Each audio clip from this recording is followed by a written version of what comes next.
যে জায়গায় যাওয়ার কথা সে জায়গায় না গিয়ে ভুল জায়গায় চলে গিয়েছি। হ্যালো গাইজ, আমি জয় কৃষ্ণ বিশ্বাস।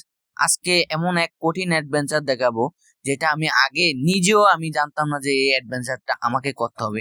এত সুন্দর জায়গা আমাকে নিয়ে যাচ্ছিল যে পরবর্তীতে গিয়ে আমি যাব বলছিলাম গাড়িতে, কিন্তু যেতে পারিনি। পরে হেঁটে হেঁটে যেতে হচ্ছে, কিন্তু গেল অনেকটা অভিজ্ঞতা হয়েছে যে আমি এত সুন্দর জায়গা আগে কখনোই দেখিনি। হাঁটতে হাঁটতে আমার সময়টা ফুরিয়ে গেল, আর আমার কাজও প্রায় শেষের দিকে, কিন্তু অনেক দূর হাঁটতে হয়েছে, 1-1.5 ঘন্টা প্রায় হাঁটতে হয়েছে। তারপরও কিছু সৌন্দর্য দেখে আমার ওই কষ্টগুলো দূর হয়ে গিয়েছে। দেখুন, অসাধারণ এক জায়গা।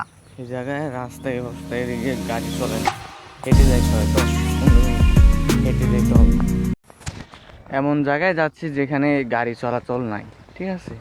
তো হেঁটে যাচ্ছি, কি করার, কিছু করার নাই।